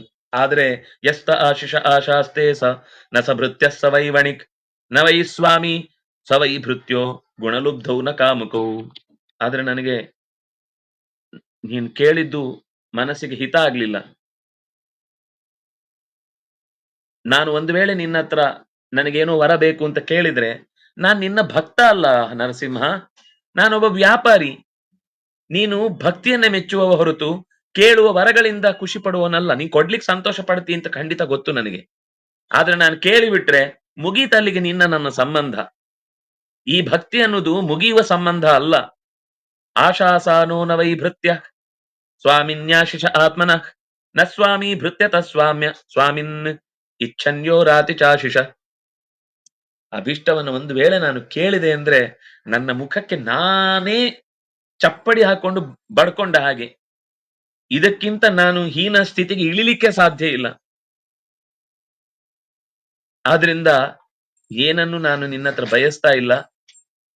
ನಾನು ನಿನ್ನ ಪ್ರಭುತ್ವಕ್ಕೆ ತಲೆ ಬಾಗಿದ್ದೇನೆ, ಮೊರೆ ಹೋಗಿದ್ದೇನೆ. ನಮ್ಮಿಬ್ಬರ ನಡುವೆ ಕೇವಲ ರಾಜ ಮತ್ತು ಸೇವಕನಿಗೆ ಇರುವಂತ ಸಂಬಂಧವೂ ಕೂಡ ಪೂರ್ತಿಯಾಗಿ ಹೇಳಲಿಕ್ಕೆ ಬರುವುದಿಲ್ಲ. ನೀನು ವರ ಕೊಡುವವರಲ್ಲಿ ಶ್ರೇಷ್ಠ ಅಂತ ಗೊತ್ತು. ನನ್ನಲ್ಲಿ ಒಂದೇ ಒಂದು ಬಯಕೆ, ಕಾಮಾನಾಂ ಹೃದಯ ಸಂರೋಹಂ ಭವತಸ್ತು ವೃಣೇವರಂ. ಕೊಡ್ತೀಯಾ? ಖಂಡಿತ ನನಗೊಂದು ವರ ಕೊಡ್ತಿ ಅಂತ ಆದ್ರೆ ಇನ್ಯಾವತ್ತೂ ನಿನ್ನಲ್ಲಿ ನನಗೆ ಬೇಡುವ ಬುದ್ಧಿ ಬಾರದೆ ಇರಲಿ. ಇಷ್ಟೇ ನಾನು ನಿನ್ನ ಹತ್ರ ಕೇಳುವುದು. ನಿಜವಾಗಿಯೂ ನನಗೆ ವರ ಕೊಡಬೇಕು ಅನ್ನುವ ಅಪೇಕ್ಷೆ ನಿನಗಿದ್ರೆ ನಾನು ಯಾವತ್ತೂ ನಿನ್ನನ್ನೇನು ಕೇಳಬಾರದು. ಆ ಬುದ್ಧಿ ನನಗೆ ಕೊಡು. ಯಾಕೆಂದ್ರೆ ಈ ಇಂದ್ರಿಯಗಳು ದುಷ್ಟ ಕಾಮನೆಗಳ ವಶಕ್ಕೆ ಸಿಕ್ಕಿ ಹಾಕಿಕೊಂಡ್ರೆ ಏನೇನು ಕೇಳತ್ತೆ ಅಂತ ಗೊತ್ತಾಗುದಿಲ್ಲ. ಆ ಕೇಳುವ ಅಭಿಲಾಷೆಯ ಯೋಚನೆಗಳು ಏನ್ ಮಾಡುತ್ತೆ ಅಂದ್ರೆ ನನ್ನೊಳಗೆ ಇರುವ ಧೈರ್ಯವನ್ನ, ಶಾಸ್ತ್ರಜ್ಞಾನವನ್ನ, ಅಕಾರ್ಯವನ್ನ ಮಾಡುವುದರಲ್ಲಿ ಇರುವ ನಾಚಿಕೆಯನ್ನ, ಶರೀರದಲ್ಲಿರುವ ಕಾಂತಿಯನ್ನ, ಬ್ರಹ್ಮವರ್ಚಸ್ಸನ್ನ, ಶಾಸ್ತ್ರಾರ್ಥಗಳ ಸ್ಮರಣೆಯನ್ನ, ಸರ್ವಭೂತಗಳಿಗೆ ಹಿತವನ್ನು ಉಂಟು ಮಾಡುವಂತ ಎಲ್ಲಾ ಆಲೋಚನೆಗಳನ್ನ ಸುಟ್ಟು ಭಸ್ಮ ಮಾಡುತ್ತೆ. ಬೇಡ ನನಗದು ಯಾವುದು ಬೇಡ. ಕಳ್ಕೊಳ್ಳುವುದಕ್ಕೆ ನನಗೆ ಇಷ್ಟ ಇಲ್ಲ. ವರ ಕೇಳಿ ನಾನು ನಿನ್ನನ್ನು ಕಳ್ಕೊಳ್ಳಿಕ್ಕೆ ಇಷ್ಟಪಡಲ್ಲ. ವಿಮುಂಚತಿ ಯದಾ ಕಾಮಾನ್ ಮಾನವೋ ಮನಸಿ ಶ್ರಿತಾನ್ ತಹ್ಯೇವ ಪುಂಡರೀಕಾಕ್ಷ ನಭವಾಯ ಅವಕಲ್ಪತೆ. ಮನಸ್ಸಿನಲ್ಲಿ ಮೂಡಿರುವ ಕಾಮನೆಗಳನ್ನು ಮನುಷ್ಯ ಯಾವತ್ತು ತ್ಯಾಗ ಮಾಡ್ತಾನೋ ಅವತ್ತೇ ಅವನು ಮೋಕ್ಷಕ್ಕೆ ಸಿದ್ಧಿಯನ್ನು ಪಡೆದು ಬಿಡ್ತಾನೆ.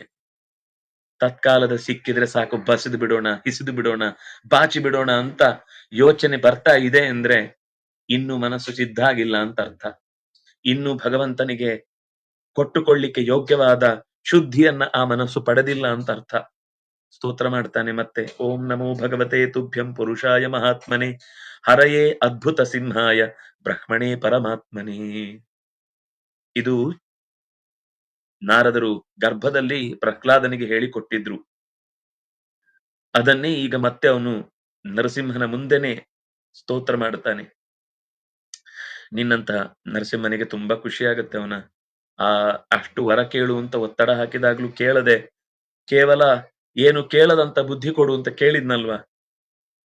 ಇದು ಒಂದು ಕೇಳಿಕೆಯಾದ್ರೂ ಕೂಡ ಈ ಕೇಳಿಕೆಯಲ್ಲಿ ತುಂಬಾ ದೊಡ್ಡತನ ಇದೆ. ಇದು ಕೇಳೋದು ತುಂಬಾ ಸುಲಭ ಅಲ್ಲ. ಸುಮ್ನೆ ಶ್ಲೋಕ ಓದಿ ಬಾಯಿ ಬಿಡ್ಬೋದು ಅಷ್ಟೇ ನಾವು.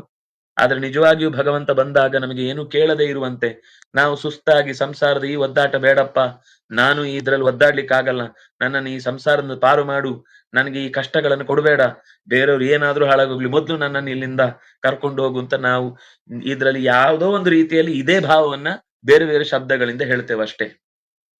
ಆದ್ರೆ ಹೇಗೆ ಕೇಳ್ಬೇಕು ಅಂತ ಭಾಗವತ ನಮ್ಮನ್ನ ಎಚ್ಚರಿಸಿತು.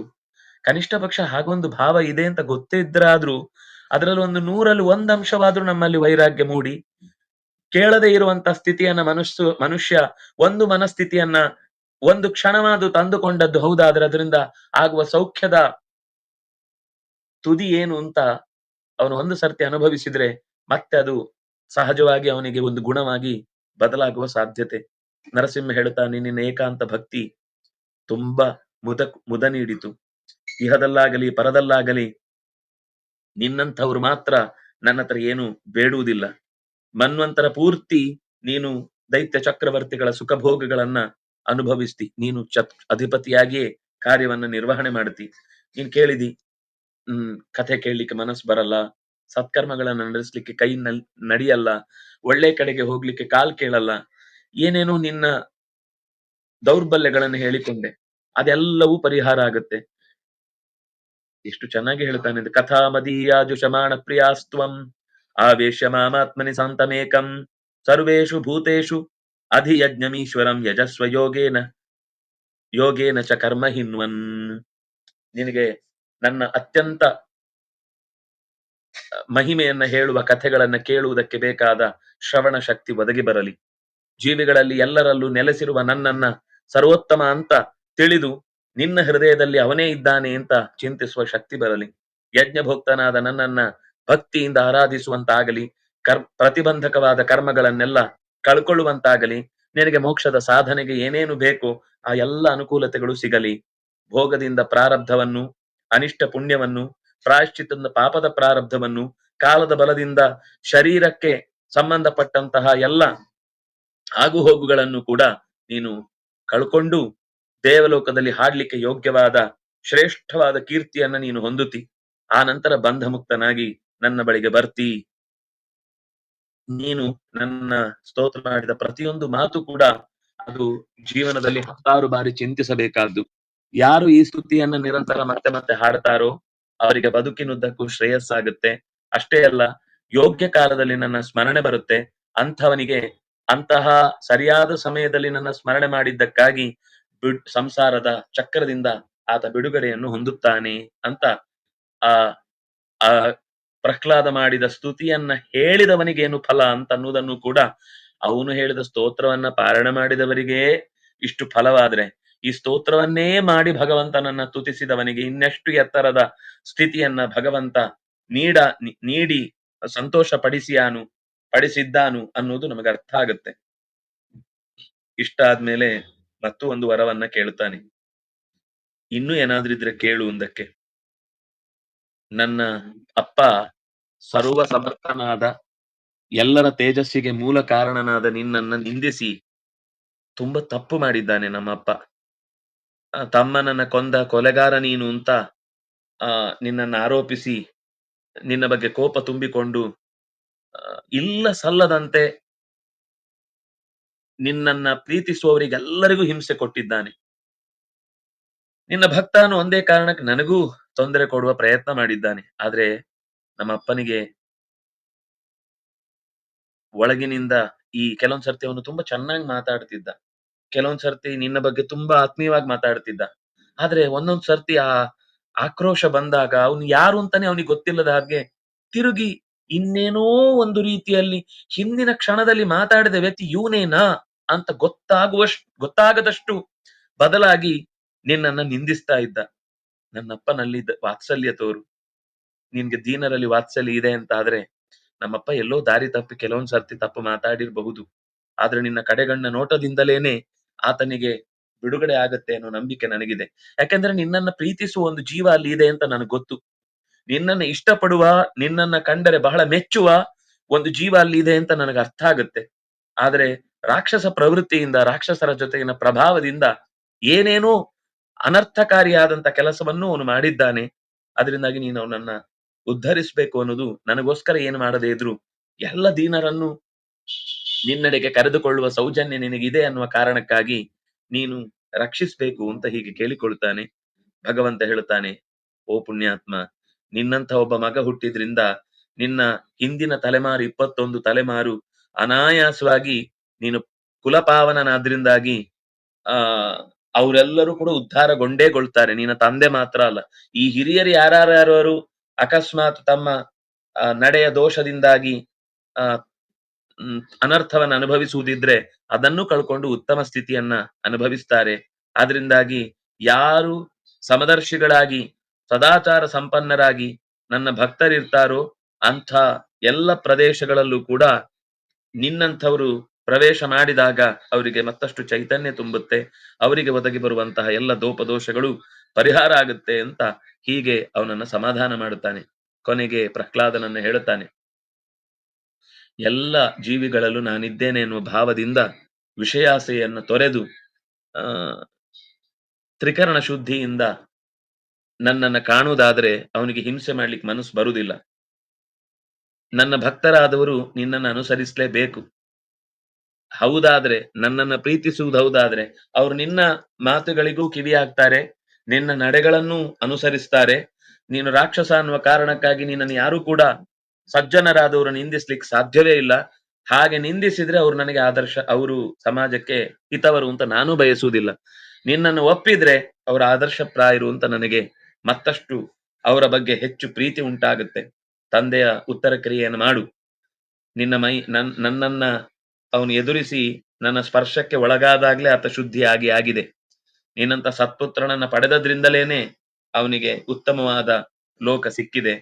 ಅಷ್ಟೇ ಅಲ್ಲ, ನಿನ್ನ ತಂದೆಯ ಸಿಂಹಾಸನವನ್ನು ಏರು, ಜ್ಞಾನಿಗಳು ಹೇಳುವಂತೆ ಕೇಳು, ಮನಸ್ಸಿಟ್ಟು ರಾಜ್ಯಭಾರವನ್ನು ನಡೆಸು ಅಂತ ಹೀಗೆ ಆದೇಶ ಮಾಡಿ ಭಗವಂತ ಅವನನ್ನ ಪಟ್ಟಾಭಿಷಿಕ್ತನನ್ನಾಗಿಸಿ ಜ್ಞಾನಿಗಳೆಲ್ಲ ಆ ಪ್ರಹ್ಲಾದನ ಮತ್ತು ಭಗವಂತನ ನಡುವಿನ ಸಂಬಂಧದ ರೂಪವನ್ನ ಕಂಡು ತಾವು ಅದನ್ನ ಮತ್ತೆ ಮತ್ತೆ ಮನನ ಮಾಡಿದ್ರು, ಸ್ತೋತ್ರ ಮಾಡಿಕೊಂಡ್ರು. ಪ್ರಸಾದ ಸುಮುಖಂ ದೃಷ್ಟ ಬ್ರಹ್ಮ ನರಹರಿಂ ಹರಿಂ. ಪ್ರಸಾದ ಸುಮುಖಂ, ನರಸಿಂಹನ ಮುಖೇಲಿ ಎಂಥ ಶಾಂತವಾದ ನಗೆ ಇತ್ತು ಅಂದ್ರೆ ಅದನ್ನ ಕಂಡವನಿಗೆ ಮತ್ತೆ ಜೀವನದಲ್ಲಿ ಎಂದೂ ಯಾವ ಕಷ್ಟವೂ ಇಲ್ಲ ಅನ್ನುವ ರೀತಿಯಲ್ಲಿ ಎಲ್ಲರೂ ಪುಳಕಿತರಾಗಿದ್ದಾರೆ. ಚತುರ್ಮುಖಾದಿಗಳು ಅವನನ್ನ ಸ್ತೋತ್ರ ಮಾಡ್ತಾರೆ, ಅವನನ್ನ ಪ್ರಾರ್ಥಿಸಿಕೊಳ್ತಾರೆ. ನೀನು ಭಕ್ತರಿಗೆ ಇಷ್ಟೆಲ್ಲ ಅನುಕೂಲ ಮಾಡಿ ಕೊಟ್ಟಿದ್ದಿ, ಅಂತಹ ಷಡ್ಗುಣಶಾಲಿ ನೀನು ಅಂತ ಅವನನ್ನ ಹೊಗಳುತ್ತಾನೆ. ಭಗವಂತ ಹೇಳ್ತಾನೆ, ಆ ಚತುರ್ಮುಖನನ್ನ ಕರೆದು ಮಾತಾಡಿಸ್ತಾನೆ, ಓ ಪುಣ್ಯಾತ್ಮ, ದಯವಿಟ್ಟು ನೀನು ಇನ್ನೊಮ್ಮೆ ಯಾವಾಗಾದ್ರೂ ವರ ಕೊಡುವಾಗ ಇಂಥ ಇಷ್ಟು ಆಪ್ಷನ್ಗಳಿರುವ ಹಾಗೆ ವರ ಕೊಡಬೇಡ. ನೀನೊಂದು ಹೇಳಿದ ವರವನ್ನ ನಾನು ಅಡ್ಜಸ್ಟ್ ಮಾಡ್ಲಿಕ್ಕೆ ಎಷ್ಟೆಲ್ಲ ಕಷ್ಟ ಪಡ್ಬೇಕಾಯ್ತು. ಮೇಲಲ್ಲ, ಕೆಳಗಲ್ಲ, ಒಳಗಲ್ಲ, ಹೊರಗಲ್ಲ, ಆಯುಧ ಅಲ್ಲ, ಪ್ರಾಣಿ ಅಲ್ಲ, ಪಕ್ಷಿ ಅಲ್ಲ, ಸಾಯಂಕಾಲ ಹಗಲಲ್ಲ, ರಾತ್ರಿ ಅಲ್ಲ. ಯಪ್ಪ ದೇವರೇ, ಇನ್ನೊಮ್ಮೆ ಇಂಥ ವರ ಕೊಡ್ಬೇಡಪ್ಪ ಯಾರಿಗೂ. ಕ್ರೂರ ಸ್ವಭಾವದ ಹಾವುಗಳಿಗೆ ಹಾಲೆರೆದ ಹಾಗೆ ಆಗುತ್ತದು ನೀನು ಹಾಗೆಲ್ಲ ಮಾತಾಡಿದ್ರೆ ಅಂತ ಅವನನ್ನ ಕಿಚಾಯಿಸಿ ಚತುರ್ಮುಖನನ್ನ ತಮಾಷೆ ಮಾಡಿ ಅಲ್ಲಿಂದ ಹೊರಟು ಹೋದ. ಹೀಗೆ ವೈದಿಕ ಕರ್ಮಗಳಿಗೆ ಅಡ್ಡಿಯಾಗಿದ್ದ ಮದೋನ್ಮತ್ತನಾದಂತ ಹಿರಣ್ಯಕಶಿಪುವಿನ ಸಂಹಾರ ಆಯಿತು, ಲೋಕಕ್ಕೆ ಹಿತವಾಯಿತು. ಪ್ರಹ್ಲಾದನಿಗೆ ಚಕ್ರವರ್ತಿಯ ಪದವಿ ಸಿಕ್ಕಿತು. ಜಯ ವಿಜಯರು ಮುನಿಶಾಪದಿಂದ ಮುಕ್ತರಾಗಿ ಅವನ ಶರೀರದ ಆ ಚೇತನ ಪರಮಾತ್ಮನನ್ನೇ ಹೋಗಿ ಸೇರಿತು.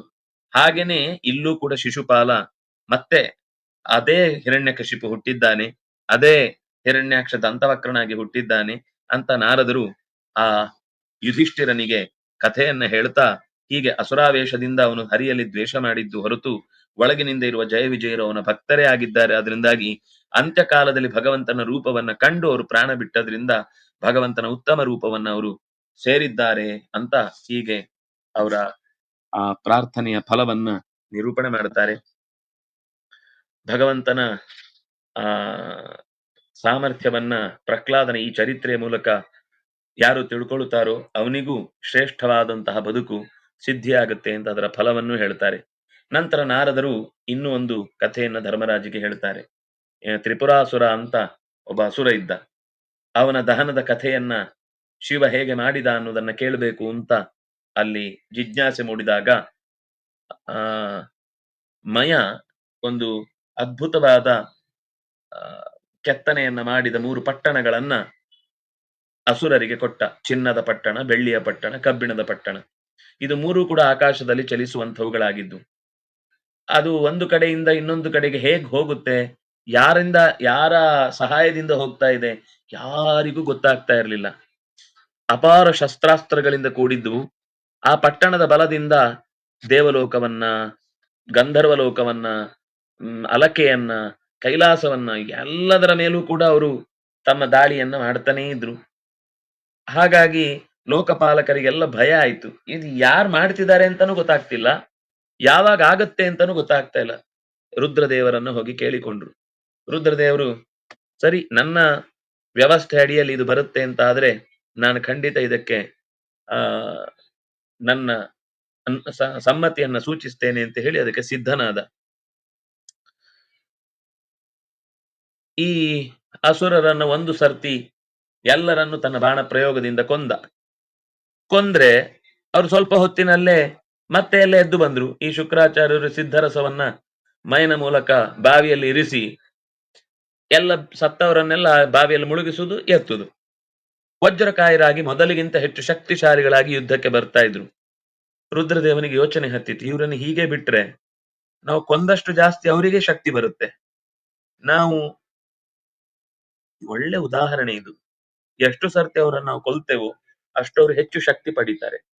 ಈ ಸಮಾಜದಲ್ಲಿ ಕೆಟ್ಟ ಚಿಂತನೆಗಳನ್ನ ಬಿತ್ತಬೇಕು ಅಂತ ಎಡವಟ್ಟು ಸ್ಟೇಟ್ಮೆಂಟ್ಗಳನ್ನ ಕೊಟ್ಟು ತಾವು ಬಹಳ ತಿಳಿದವರು ಅಂತ ಬಹಳ ಬಾರಿ ತಮ್ಮನ್ನ ತಾವು ಪ್ರಸಿದ್ಧಿಗೆ ತಂದುಕೊಳ್ಳಿಕ್ಕೆ ಮಾತಾಡ್ತಾರಲ್ವಾ, ಅವ್ರು ಹೇಳಿದ್ರಲ್ಲಿ ತಪ್ಪೇ ಇರಬಹುದು. ಅವರಿಗೆ ಆ ಸ್ಟೇಟ್ಮೆಂಟ್ ಕೊಟ್ಟದ್ದರ ನಿಜವಾದ ಉದ್ದೇಶ ಅದು ತಪ್ಪಾಗಿದ್ರೆ ಅದನ್ನು ತಿದ್ದಿಕೊಳ್ಬೇಕು ಅಂತಲ್ಲ. ಸಮಾಜದಲ್ಲಿ ತನ್ನ ಮಾತಿನಿಂದ ಒಂದಿಷ್ಟು ಜನರಿಗೆ ತಾನಿದ್ದೇನೆ ಅಂತ ಎಚ್ಚರ ಮೂಡಬೇಕು. ಅದರ ಜೊತೆಗೆ ಅವರು ಏನು ತಿಳ್ಕೊಂಡಿದ್ದಾರೋ ಅದನ್ನ ಡಿಸ್ಟರ್ಬ್ ಮಾಡಬೇಕು. ತನ್ನ ಹಾಗೆ ಚೂರು ಯೋಚನೆ ಮಾಡೋರಿದ್ರೆ ಅವರನ್ನು ತನ್ನ ಕಡೆಗೆ ಎಳ್ಕೊಳ್ಬೇಕು. ಇದಿಷ್ಟೇ ಇರುತ್ತೆ. ಅದಕ್ಕೆ ಎಷ್ಟು ಎಷ್ಟು ನಾವು ಆಕ್ರೋಶಭರಿತವಾದ ಉತ್ತರಗಳನ್ನು ಕೊಡ್ತಾ ಹೋಗ್ತೇವೋ, ಎಷ್ಟು ಸರ್ತಿ ಅವರನ್ನು ನಾವು ಅವಮರ್ಯಾದೆ ಮಾಡ್ತೇವೋ, ಅವ್ರು ಹೇಳಿದ ವಿಷಯಗಳಲ್ಲಿರುವ ಅಂಕು ಡೊಂಕುಗಳನ್ನು ಎತ್ತಿ ತೋರಿಸ್ತೇವೋ, ಅವರಷ್ಟು ಬಲಿಷ್ಠವಾಗ್ತಾ ಹೋಗ್ತಾರೆ. ಅದರ ಅರ್ಥ ಅವರಿಂದ ಹಿಮ್ಮೆಟ್ಟಬೇಕು ಅಂತ ನಾನು ಹೇಳ್ತಾನೆ ಇಲ್ಲ. ಪ್ರಸಿದ್ಧವಾದ ಚಾವಡಿಗಳಲ್ಲಿ ಅವರನ್ನ ಮಾತಾಡಿಸಿ ಅವರಿಗೆ ಉತ್ತರ ಕೊಡುವ ಪ್ರಯತ್ನ ಮಾಡಬಾರದು. ಅವರು ಯಾವ ವಿಷಯದಲ್ಲಿ ಆಕ್ಷೇಪಗಳನ್ನು ಎತ್ತಿದ್ದಾರೆ ಅದನ್ನು ನಮ್ಮ ಮುಂದಿನ ಪರಂಪರೆಯಲ್ಲಿ ಬೀಜಕ್ಷೇಪ ಮಾಡುವುದರ ಮೂಲಕ ಅದರ ಸರಿಯಾದ ಅರ್ಥವನ್ನು, ಅದರ ಸರಿಯಾದ ಸ್ವರೂಪ ಚಿಂತನೆಯನ್ನು ಮಾಡುವ ಬೌದ್ಧಿಕ ಶಕ್ತಿಯನ್ನ ಬೆಳೆಸುವ ನಿಟ್ಟಿನಲ್ಲಿ ಶಿಕ್ಷಣವನ್ನು ಕೊಡಬೇಕು. ಆಗ ಅದು ಹೆಚ್ಚು ಪ್ರಭಾವಕಾರಿಯಾಗಿ ಅವರಿಗೆ ಉತ್ತರವಾಗಿ ನಿಲ್ಲುತ್ತೆ. ಆದ್ರೆ ಅವರನ್ನು ಸಂಹಾರ ಮಾಡುವುದು ಅಂದ್ರೆ ಅವರ ಮಾತುಗಳನ್ನು ನಿರಾಕರಿಸುವುದು ಮಾಡ್ಲೇಬಾರ್ದ ಅಂದ್ರೆ ಅವರನ್ನ ನೇರ ಎದುರುಗಡೆ ಇಟ್ಕೊಂಡು ಮಾಡಬೇಡಿ, ಅವರನ್ನ ಕರೆದು ಮಾಡಬೇಡಿ. ಇಂಡೈರೆಕ್ಟ್ ಆಗಿ ಅಥವಾ ಅಂತ ಪ್ರಸಂಗಗಳು ಬಂದಾಗ, ಅಂತ ವಿಷಯಗಳು ಚರ್ಚೆಗೆ ಬಂದಾಗ ಅವರು ಹೇಳಿದ ಪ್ರಶ್ನೆಯನ್ನು ಮನಸ್ಸಿನಲ್ಲಿ ಇಟ್ಟುಕೊಂಡು ಉತ್ತರ ಕೊಡಿ.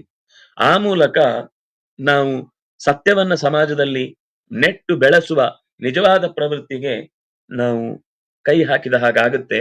ಹಾಗೆ ರುದ್ರ ಯೋಚನೆ ಮಾಡಿದ, ಬೇಡ ಇದನ್ನ ಹೀಗೆ ಮಾಡಿದಷ್ಟು ತೊಂದರೆ ಆಗುತ್ತೆ ಅಂತ. ಈ ಪರಿಸ್ಥಿತಿಯನ್ನ ಭಗವಂತನು ನೋಡುತ್ತಿದ್ದ, ನಾರಾಯಣನು ನೋಡುತ್ತಿದ್ದ, ಚತುರ್ಮುಖನು ನೋಡುತ್ತಿದ್ದ. ಇದಕ್ಕೇನಾದ್ರೂ ಒಂದು ಪರಿಹಾರ ಕಾಣಬೇಕಲ್ವಾ ಅಂತ ಎಲ್ಲರೂ ಸೇರಿ ಒಂದು ಮಂತ್ರಾಲೋಚನೆ ಮಾಡಿ ನಾರಾಯಣ ಹೇಳಿದ ಇದಕ್ಕೊಂದು ಉಪಾಯ ಹೂಡೋಣ ಅಂತ ಸೀದಾ ಗೋವು ಮತ್ತು ಕರುವಿನ ರೂಪದಲ್ಲಿ ಆ ಸಿದ್ಧರಸದ ಬಾವಿಯಲ್ಲಿ ಹೋಗಿ ಬಿದ್ದು ಎಲ್ಲ ರಸವನ್ನ ಕುಡಿದು ಬಿಟ್ರು. ಕುಡಿದು ಆ ಕರುವಿಗೂ ಸ್ವಲ್ಪ ಕುಡಿಸಿ ಆ ಹಸು ಅಲ್ಲಿಂದ ಮಾಯೆಯಾಗಿ ಹೊರಟು ಹೋಯ್ತು. ಅಸುರರು ಒಂಥರ ನೋಡ್ತಾ ಇದ್ದಾರೆ, ಇದೇನು ಹಸು ಬಂದು ಇಲ್ಲಿ ಕುಡಿತಾ ಇದೆ ಅಂತ ಅವರು ಗಮನಿಸ್ತಾ ಇದ್ದಾರೆ. ಆದ್ರೂ ಅವರಿಗೆ ಆ ಹಸುವಿನಲ್ಲಿದ್ದ ಕಳೆ, ಅದರ ಆ ಸಮಾಧಾನ ಚಿತ್ತ, ಅದರ ರೂಪಕ್ಕೆ ಮಾರು ಹೋಗಿ ಏನು ಪ್ರತಿಕ್ರಿಯೆ ಕೊಡದೆ ಸುಮ್ಮನೆ ಮೋಹಿತರಾಗಿ ನಿಂತು ಬಿಟ್ಟಿದ್ರು. ಮರೆಯಾಗಿ ಹೋಯ್ತು.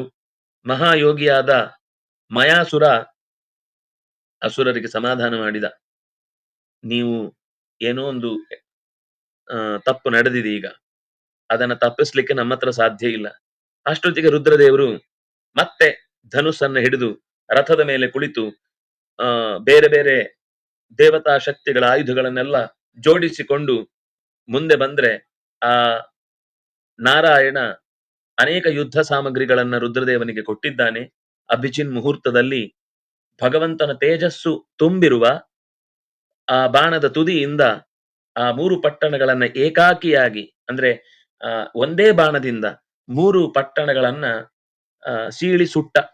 ಆಗ ಆ ತ್ರಿಪುರಾರಿ ಅನ್ನುವಂತಹ ರಾಕ್ಷಸ ಮತ್ತು ಅವನ ಪರಂಪರೆ, ತ್ರಿಪುರ ಅನ್ನುವ ರಾಕ್ಷಸರ ಪರಂಪರೆ ನಾಶವಾಯಿತು.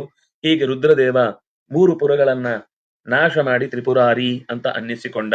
ಹೀಗೆ ರುದ್ರದೇವರ, ಚತುರ್ಮುಖನ, ಹರಿಯ ಪರಸ್ಪರ ಸಹಕಾರದಿಂದ ಲೋಕಕ್ಕೆ ಸಿಕ್ಕಿದ ಅನೇಕ ತರದ ಅನುಕೂಲತೆಗಳನ್ನ ಲೋಕ ಯಾವಾಗ್ಲೂ ಚಿಂತಿಸಿ ತಮ್ಮ ದೋಷಗಳನ್ನ, ಲೋಪಗಳನ್ನ, ಅವರಲ್ಲಿ ಯಾವತ್ತು ಯಾವ ವಿಷಯದಲ್ಲೂ ಭಿನ್ನಾಭಿಪ್ರಾಯ ಇಲ್ಲ.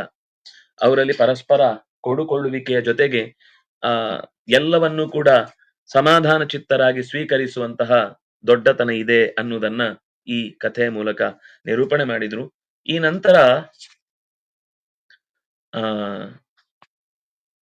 ಮತ್ತೆ ನಾರದರ ಹತ್ರ ಯುಧಿಷ್ಠಿರ ಕೆಲವು ಪ್ರಶ್ನೆಗಳನ್ನ ಕೇಳುತ್ತಾನೆ ಧಾರ್ಮಿಕ ಚಿಂತನೆಗಳ ಬಗ್ಗೆ. ಅದನ್ನ ನಾರದರು ಅತ್ಯಂತ ಸುಂದರವಾಗಿ ಅನೇಕ ವಿಷಯಗಳನ್ನ ನಿರೂಪಣೆ ಮಾಡ್ತಾರೆ. ಅಂದ್ರೆ ಮುಖ್ಯವಾಗಿ ನಮ್ಮ ಬದುಕಿನ ನಡೆನುಡಿಗಳಿಗೆ ಸಂಬಂಧಪಟ್ಟಂತೆ ಪ್ರತಿಯೊಬ್ಬರಲ್ಲೂ ನಾವು ಇರುವ ರೀತಿ ಸರಿ ಇದೆ ಅಂತಾನೆ ಆಲೋಚನೆ ಮಾಡ್ತಾ ಇರ್ತೇವೆ. ಆದ್ರೆ ಅದರ ಲೋಪದೋಷಗಳು ಎಲ್ಲಿ ಜಾರ್ತಾ ಇದೆ, ಧ್ಯಾನದಲ್ಲಿ ಎಲ್ಲಿ ಸೋಲ್ತೇವೆ, ಜಪದಲ್ಲಿ ಎಲ್ಲಿ ಸೋಲ್ತೇವೆ, ಓದಿನಲ್ಲಿ ಎಲ್ಲಿ ಸೋಲ್ತೇವೆ, ಪಾರಾಯಣದಲ್ಲಿ ಎಲ್ಲಿ ಸೋಲ್ತೇವೆ, ಅಧ್ಯಯನದಲ್ಲಿ ಎಲ್ಲಿ ಸೋಲ್ತೇವೆ ಅನ್ನುವ ಕೀ ನೋಟುಗಳು ನಮ್ಮ ಕೈಯಲ್ಲಿ ಇಲ್ಲದೆ ಇರುವುದರಿಂದ ಪ್ರಯತ್ನ ಪಟ್ಟು ಕೂಡ ನಾವು ಅದರ ಫಲದಿಂದ ಜಾರ್ತಾ ಇರ್ತೇವೆ. ಅಂತಹ ಅನೇಕ ಸಂಗತಿಗಳನ್ನ ಧರ್ಮರಾಜನ ಮತ್ತು ನಾರದನ ಸಂವಾದದ ಮೂಲಕ ಅದು ಚಿತ್ರಣಗೊಂಡಿದೆ. ಅದರ ಸ್ವಲ್ಪ ಪರಿಚಯ ಮಾಡಿಕೊಂಡು ಮತ್ತೆ ಮುಂದಿನ ಈ ಸ್ವಯಂಭುವ ಮನುವಿನ ಕಥೆಯ ಭಾಗಕ್ಕೆ ನಾವು ಮತ್ತೆ ಪ್ರವೇಶ ಮಾಡೋಣ ಅಂತ ಹೇಳ್ತಾ, ಕಾಯೇನ ವಾಚ ಮನಸ ಇಂದ್ರಿಯರ್ವಾ ಬುದ್ಧ್ಯ ಆತ್ಮನಾ ವಾ ಅನುಸೃತ ಸ್ವಭಾವ ಕರೋಮಿ ಯದ್ಯತ್ ಸಕಲಂ ಪರಸ್ಮೈ ನಾರಾಯಣಾಯತಿ ಸಮರ್ಪಯಾಮಿ. ಶ್ರೀಕೃಷ್ಣಾರ್ಪಣಮಸ್ತು.